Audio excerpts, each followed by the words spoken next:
हरे कृष्णा। आप सभी को ज्येष्ठ मास की पूर्णिमा और भगवान श्री जगन्नाथ जी की स्नान यात्रा महोत्सव की बहुत सारी शुभकामनाएं। आज का दिन अत्यंत पावन और अद्भुत है। ये केवल एक पर्व नहीं, बल्कि भगवान श्री जगन्नाथ जी, बलराम जी और सुभद्रा जी की अवतार लीला का वो ऐतिहासिक दिन है, जब उन्होंने इस धरती पर अपने विशिष्ट रूप में प्रकट होकर समस्त भक्तों को अनुपम आनंद और भक्ति का मार्ग प्रदान किया। आज से हजारों वर्ष पूर्व जब राजा इंद्रदुम्न ने घोर तप किया, तब भगवान ने अपना ये मनमोहक स्वरूप प्रकट किया। वो दिन था ज्येष्ठ मास की पूर्णिमा। इसी दिन से भगवान श्री जगन्नाथ जी का स्नान यात्रा महोत्सव आरंभ हुआ। लेकिन ये केवल अभिषेक का पर्व नहीं, ये तो उन दिव्य लीलाओं की स्मृति है जो हमें ये बताती हैं कि भगवान भक्तों के भावों में बंध जाते हैं। श्रीमद् भागवत के अनुसार जब भगवान श्री कृष्ण और बलराम द्वारिका में राज करते थे, तब रानियों ने एक दिन माता रोहिणी से अनुरोध किया कि वे वृंदावन की लीलाओं का वर्णन करें।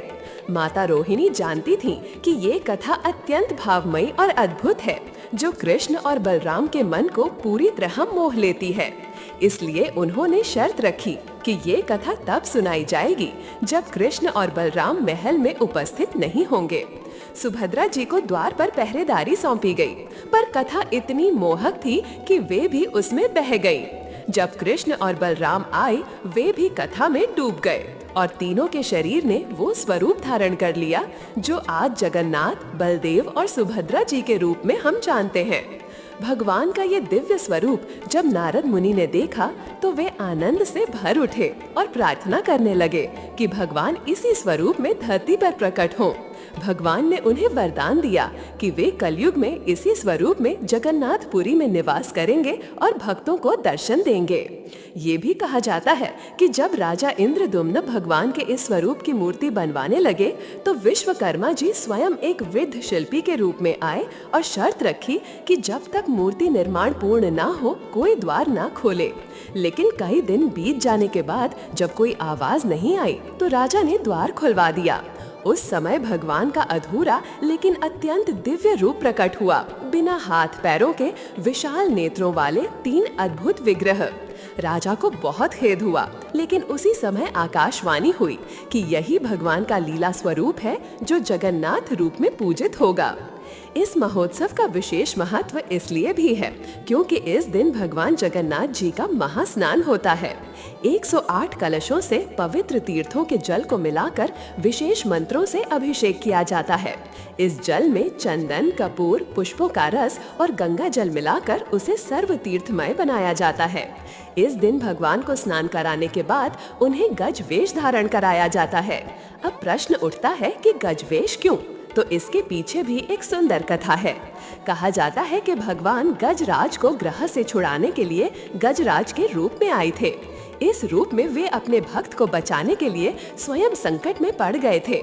उसी स्मृति में स्नान यात्रा के दिन भगवान को गज वेश धारण कराया जाता है। स्नान के पश्चात भगवान को ज्वर हो जाता है। ये भी उनकी एक लीला है जिसे अनवसर कहा जाता है। 15 दिन तक भगवान विश्राम करते हैं और किसी को दर्शन नहीं देते। इस अवधि में उनकी सेवा लक्ष्मी जी स्वयं करती हैं। उनके लिए विशेष काढ़े, औषधियाँ और सादा भोजन तैयार किया जाता है। ये 15 दिन हमारे लिए प्रतीक्षा का समय होता है। फिर आता है रथ यात्रा उत्सव, जब भगवान अपने भक्तों के बीच नगर भ्रमण के लिए निकलते हैं।